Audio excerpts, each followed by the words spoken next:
Welcome back, and if you're watching this on release day, happy Halloween. I thought what better way to celebrate the spookiest time of the year than to look at the story of a man who hyperfixates on the calendar we all focus on around this time of the year. Today we'll be looking at the story of the Calendar Man, an underrated and often overlooked villain in the Arkham games who is still yet to really have his big break on screen.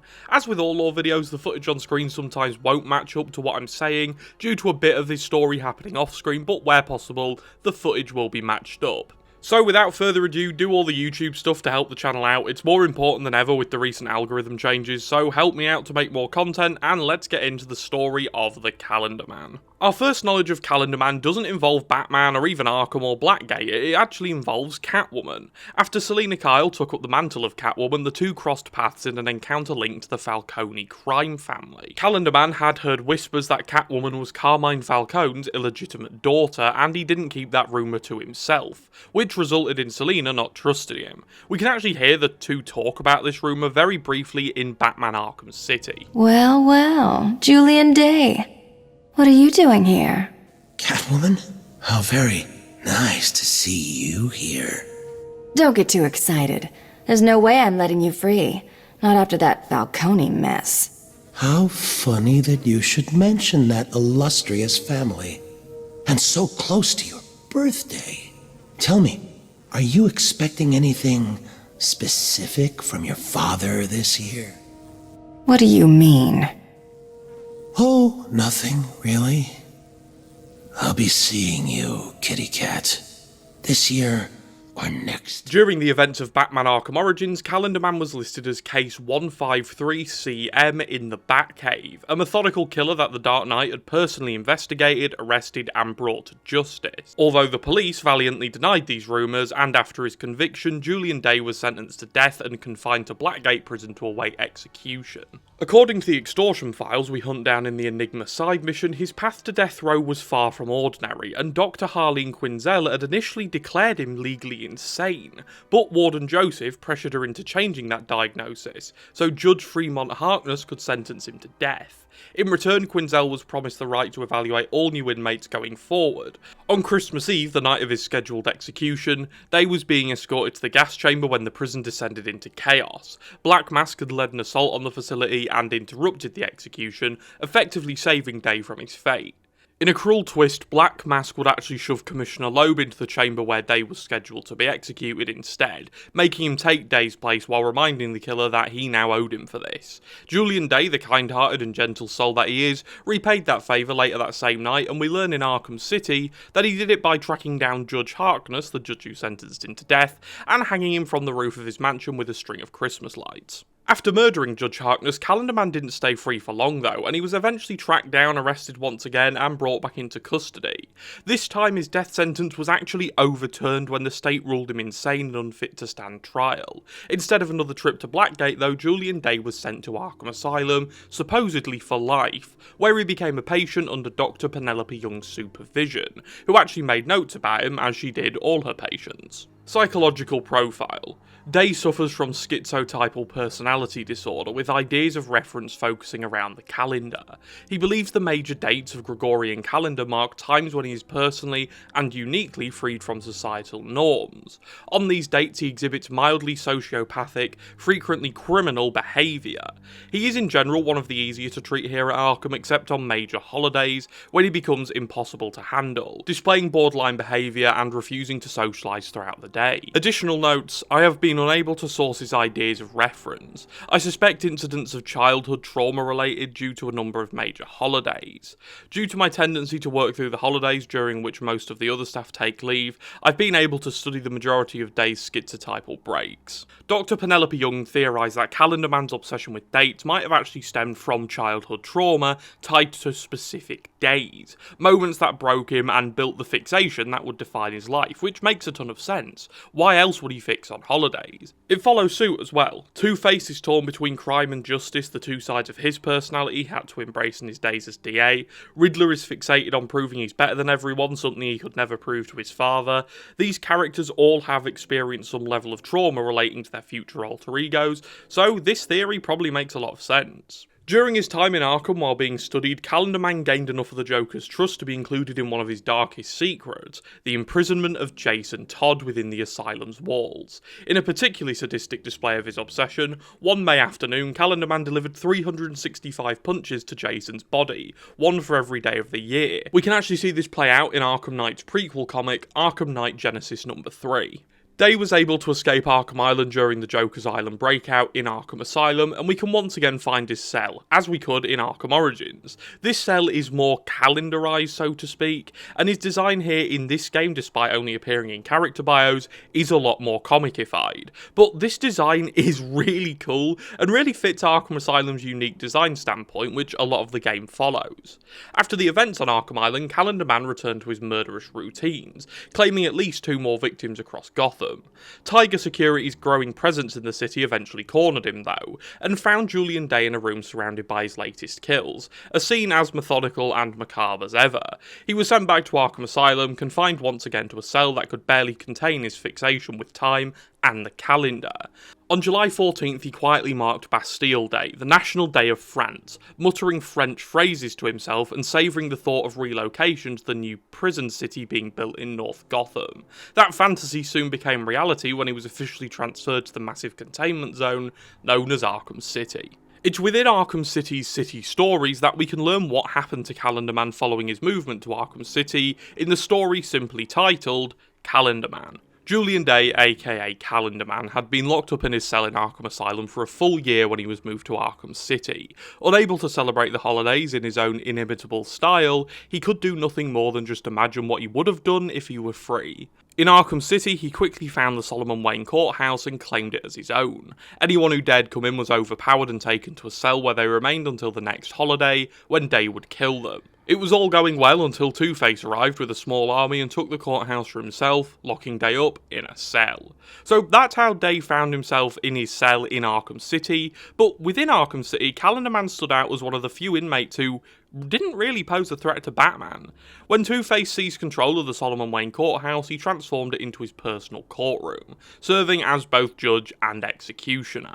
During the events of the Arkham Unhinged comics number 29 to 31, while preparations for another one of Two-Face's trials took place, Calendar Man sat under the court in his cell and murmured his usual calendar-obsessed phrases. From behind the bars, he watched as Two-Face's men dragged the Joker from a neighbouring cell to take part in the trial. A jury comprised of Penguin, Riddler, Mr. Sickle, the Carpenter, Poison Ivy, Deadshot, Ratcatcher, Victor Zsasz, Black Mask, Mad Hatter, Scarface and Arnold Wesker, and finally Bane, would oversee the Joker's trial, with Harley Quinn acting as his personal lawyer.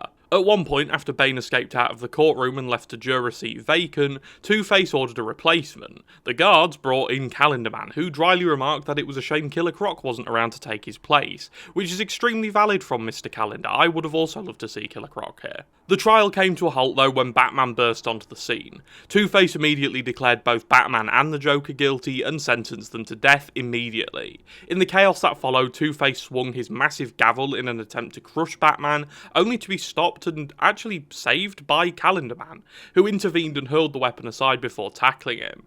Amid the confusion, both Batman and Joker slipped away, with Joker escaping with Harley to the amusement mile, and Batman meeting Catwoman on a rooftop nearby, leaving Two-Face's men to drag Calendar Man back to his cell. During Arkham City, Batman can actually visit Day on specific holidays where he'll say some interesting things. Just a word of warning before we get into this, some of this stuff is pretty heavy, but I'm not going to just let them play out in the interest of keeping this video to a reasonable length, but I will summarise them, although I'd highly recommend you go and listen to them yourself if you haven't, because my voice, believe it or not, really doesn't do it much justice. However, they're as follows. On New Year's Day, Calendar Man crashed a party thrown by a woman he once knew, ignoring the restraining order that kept him away.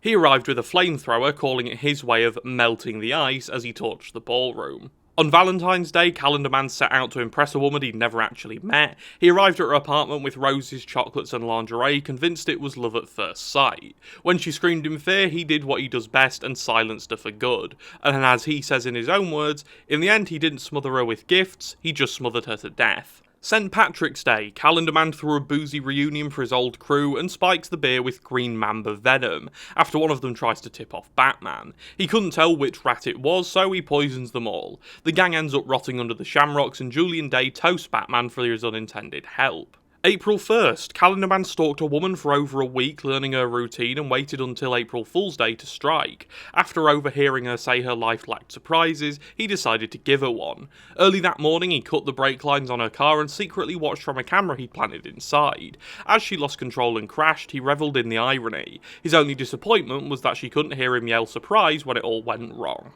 On Mother's Day, Calendar Man murdered his own mother and turned her death into a poem. He described each letter of Mother through her suffering, her fear, her weakness, her fading life, and he ended by saying the word now meant corpse to him. It was his way of celebrating the holiday by destroying the person who gave life to him. On Father's Day, Calendar Man tried to reconnect with his father after years of silence. He invited him out for a fishing trip, but it quickly turned deadly. Julian did the fishing while his father provided the bait.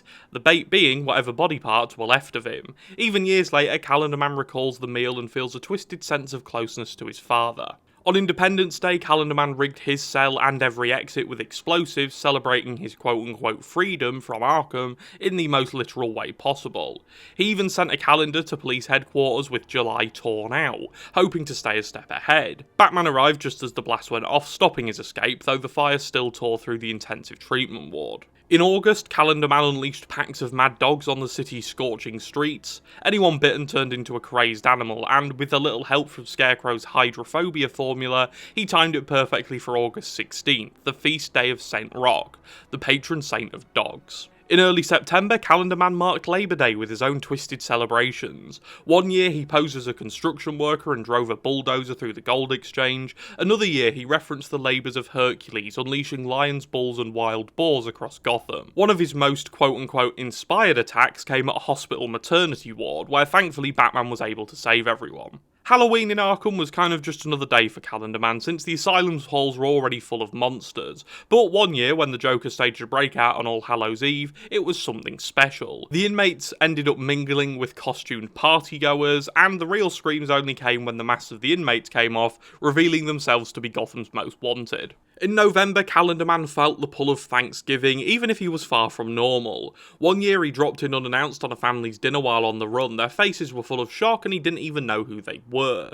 The meal was unforgettable, stuffing, gravy, pumpkin pie, the whole works, but unfortunately the host didn't survive the visit. His Christmas story actually just tells us what we know about Day hanging Judge Harkness with his own Christmas lights after being released on Christmas Eve. But if you set the date back to December 13th, 2004 on your system and stop by Calendar Man in Arkham City, he has something new to say.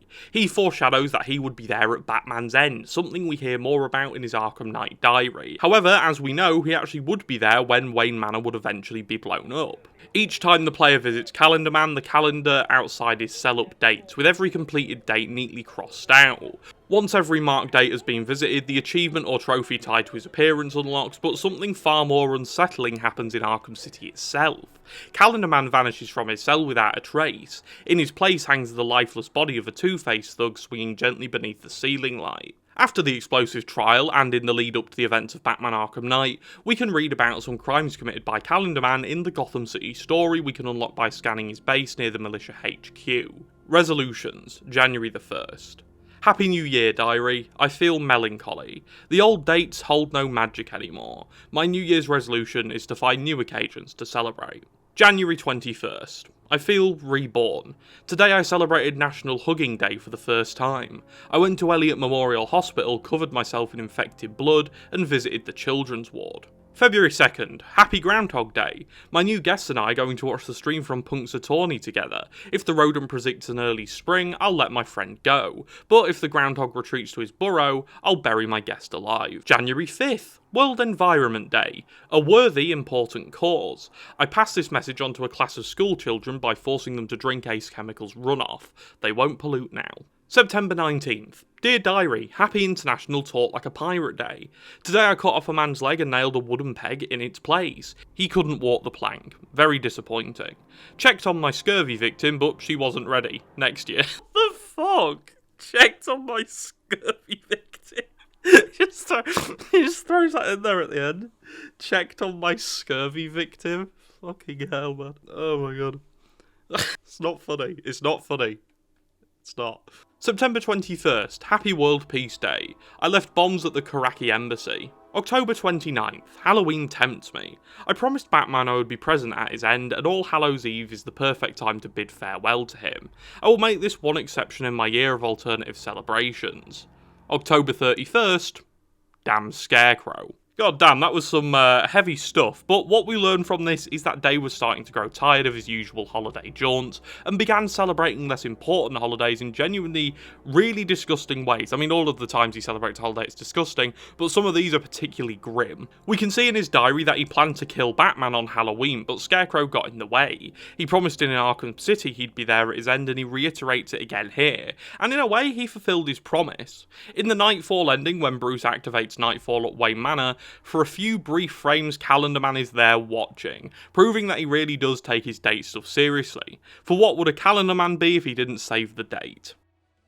And that's the end of the road for Julian Day as we know. He's a character I honestly didn't know much about before researching for this video. More of a background character than a real threat, but I think it's more than fair to say this guy is a demon of monumental proportions. His crimes are heinous in every sense of the word, and with that all being said, I do hope you enjoyed the video, stay safe out there, and I'll see you next time. Goodbye.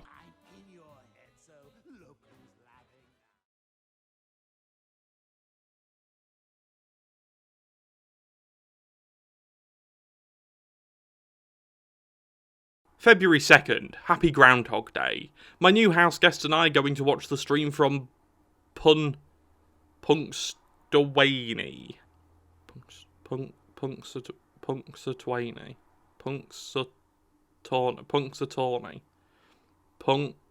P-U-N-A, it's Punks, C-U-T-A, Punxsutawney, okay.